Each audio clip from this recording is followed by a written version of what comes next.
रोजाना मन्नत सीरियल देखने के लिए हमारे चैनल को सब्सक्राइब करें। एपिसोड की स्टार्टिंग में हम देखते हैं विक्रांत मन्नत को बोलता है, तुम ही मेरी ज़िंदगी में हो, अगर तुम मेरी ज़िंदगी में नहीं होगी तो मेरी ज़िंदगी का क्या ही मतलब है। मन्नत बोलती है, अच्छा तो आपको जवाब चाहिए। विक्रांत बोलता है हाँ। मन्नत बोलती है, फ़िलहाल मैं मूड में नहीं हूँ। मन्नत वहाँ से जा रही होती है। विक्रांत मन्नत का हाथ पकड़ने लगता है, लेकिन विक्रांत मन्नत का दुपट्टा पकड़ लेता है। मन्नत का दुपट्टा जैसे ही हटता है तो विक्रांत देखता है कि मन्नत ने वो नेकलेस पहन रखा है।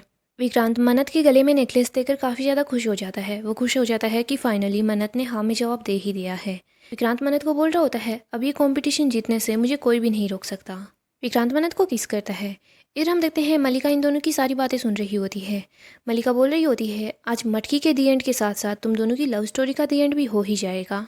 आगे हम देखते हैं विक्रांत और पुनीत दोनों साथ ही होते हैं। विक्रांत बोल रहा होता है, आज तो ये मटकी मैं ही तोड़ूंगा, मुझे जीतने से कोई नहीं रोक पाएगा।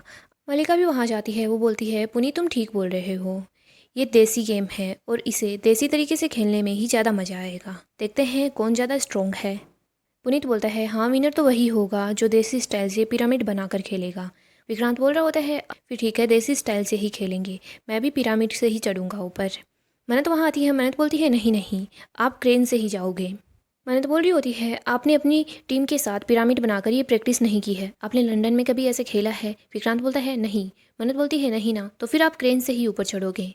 मन्नत बोलती है, क्रेन से जाना ही सेफ होगा, प्लीज़ मेरी बात मान लीजिए। विक्रांत बोलता है, ठीक है, जैसा तुम बोलोगी मैं मान लूँगा। पुनीत बोलता है, अब देखो एक लड़की ये बात बोल रही है तो विक्रांत ये बात मान भी रहा है। विक्रांत बोलता है, अगर एक लड़की सही एडवाइस दे रही है तो मैं उसकी बात मान लूँगा, बात मानने से मेरा मेल ईगो हर्ट नहीं होगा। इधर मल्ला सोच रही होती है, मन्नत यही मैं चाहती थी कि तुम्हारे कहने पर विक्रांत क्रेन से ही चढ़े। विक्रांत तुम मन्नत के लिए मरने के लिए तैयार हो ना, तो फिर ठीक है, आज तुम मर ही जाओ। मल्लिका बहुत ज़्यादा खुश हो रही होती है। इधर मन्नत को लगता है, पता नहीं मुझे कुछ तो अजीब लग रहा है, मुझे इस मल्लिका पर नज़र रखनी ही होगी। फिर हम देखते हैं मल्ला क्रेन के पास आती है और सारे नट बोल्ट्स निकाल कर फेंक देती है। इधर मन्नत विक्रांत से बात करने के लिए जाती है, लेकिन विक्रांत बोलता है, मोम मुझे बुला रही है। मन्नत सोच रही होती है कि मुझे इनसे बाद में बात करनी होगी, पहले मैं देखती हूँ मल्ला कहाँ पर है। इधर मल्ला तो सारे नट बोल्ट्स निकाल कर फेंक रही होती है। मन्नत मल्लिका के पास पहुंचने वाली होती है, लेकिन तभी वहाँ पर विक्रांत आ जाता है। विक्रांत मन्नत का हाथ पकड़कर उसे रोक लेता है। विक्रांत बोलता है, क्या हुआ, तुम मुझसे गुस्सा हो क्या। मन्नत बोलती है, नहीं मैं परेशान हूँ। विक्रांत बोलता है, तुम इस त्यौहार को एंजॉय करो ना, इतने दिनों बाद हम दोनों एक साथ हैं और एक साथ हमें ये फेस्टिवल सेलिब्रेट करने का मौका मिल रहा है, तुम बस खुश रहो। मन्नत बोलती है, बस एक मिनट। मन्नत क्रेन के पास देखती है, लेकिन वहाँ पर कोई नहीं होता। इधर मल्ला पहले ही छुप जाती है। आगे हम गगन को देखते हैं। गगन बोल रहा होता है, ऐश्वर्या, मैं और श्रुति जी हम यही सोच रहे थे कि तुम्हारी तबीयत ठीक नहीं है, हम तो घर पर आ गए, लेकिन बेचारी श्रुति जी अभी तक परेशान है। वो बोल रही थी वो इंसान अभी तो जेल के अंदर है, लेकिन फिर भी हम लोग बहुत परेशान हैं। हम देखते हैं ऐश्वर्या ड्रिंक लेकर आती है।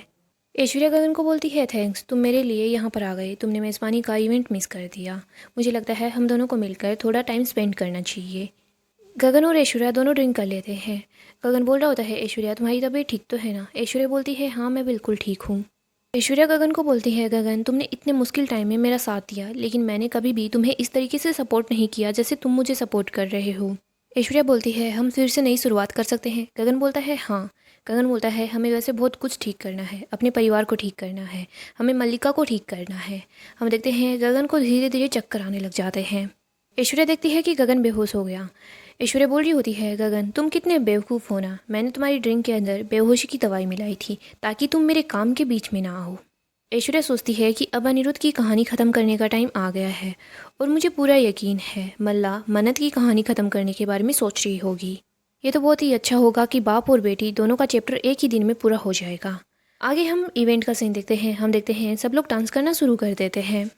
इधर हम देखते हैं सब लोग डांस कर रहे होते हैं और इन्जॉय कर रहे होते हैं। दूसरी तरफ हम मल्लिका को देखते हैं, वो क्रेन के पास ही होती है, वो वहाँ पर और ज़्यादा गड़बड़ कर रही होती है। इधर हम देखते हैं विक्रांत मन्नत को भी अपने पास ले आता है। विक्रांत और मन्नत दोनों साथ डांस कर रहे होते हैं। सभी लोग डांस कर रहे होते हैं, लेकिन नीतू सोच रही होती है कि ये विक्रांत मन्नत के साथ डांस क्यों कर रहा है। इधर हम देखते हैं मल्लिका वायर कट कर देती है। नीतू सब लोगों को डांस करने से रोकती है। वो बोलती है, डांस ही करते रहोगे या फिर मटकी भी फोड़ोगे। हम देखते हैं क्रेन को भी वहाँ पर ले आया जाता है। सब लोग मटकी फोड़ने के लिए तैयार रहते हैं। नीतू बोल रही होती है, विक्रांत अब जाकर माथा टेक लो, फिर मटकी ऊपर भी तो करनी है। विक्रांत भी मत्था टेक आता है। पुनीत भी मत्था टेकता है। पुनीत जब मत्था टेकता है तो वहाँ पर एक बोल्ट नीचे आकर गिरता है। पुनीत उस पर इतना ध्यान नहीं करता। इधर मल्ला सोच रही होती है, मुझे इसे यहाँ से हटाना होगा। हम देखते हैं दादी और नीतू भी मटकी के पास जाते हैं, लेकिन वो वहाँ पर उस बोल्ट को नहीं देख पाते। दादी मटकी को तिलक भी कर देती है। दादी मन्नत को बोल रही होती है, मन्नत अब इस थाल को वापस ले जाओ। मन्नत उस थाल को ले लेती है। इधर मल्लिका सोच रही होती है कहीं ऐसा ना हो मन्नत उस वोल्ट को देख ले। मल्लिका मन्नत के पास जाती है और बोलती है अब मस्ती बहुत हो गई है। मल्लिका क्रेन वाले को बोलती है अब इसे पीछे ले जाओ, मटकी भी तो फोड़नी है। मल्लिका उस बोल्ट पर अपना पैर रख लेती है। मल्लिका धीरे धीरे करके उस बोल्ट को वहाँ से पीछे ले जाती है। आगे हम हॉस्पिटल का सीन देखते हैं। हम देखते हैं ऐश्वर्या वहाँ पर होती है, वो नर्स बनी हुई होती है। ऐश्वर्या अनिरुद्ध के रूम के पास आ जाती है। पुलिस वाले बोल रहे होते हैं आप कहाँ पर जा रही हैं। ऐश्वर्या बोल रही होती है मैं यहाँ पर दवाई देने के लिए आई हूँ। हम देखते हैं फिर ऐश्वर्या अंदर की तरफ आ जाती है। ऐश्वर्या अनिरुद्ध के पास जाती है और बोल रही होती है देखो तुम्हारी सोनिया तुमसे मिलने के लिए आ गई है, या फिर यूँ कहूँ कि तुम्हें भगवान से मिलाने के लिए आ गई है। गाइस अपकमिंग एपिसोड काफ़ी ही ज़्यादा धमाकेदार होने वाला है। आप अपडेट के लिए हमारे चैनल को सब्सक्राइब करें और वीडियो को भी लाइक कर दें। अपकमिंग एपिसोड काफ़ी ज़्यादा धमाकेदार होगा। अपकमिंग एपिसोड में हम देखेंगे अनिरुद्ध मन्नत के पास आ जाता है। वो मन्नत को बता रहा होता है कि तुम्हारी और विक्रांत दोनों की जान को खतरा है। मन्नत जब आंख बंद कर खड़ी होती है तो उसके पास एक गोल्ड आकर गिरता है। मन्नत को पता चल जाता है कि सच में विक्रांत की जान को खतरा है। मन्नत जोर से विक्रांत को आवाज़ लगाती है। इधर मल्ला बोल रही होती है विक्रांत आज तुम्हारा मरना तो तय है।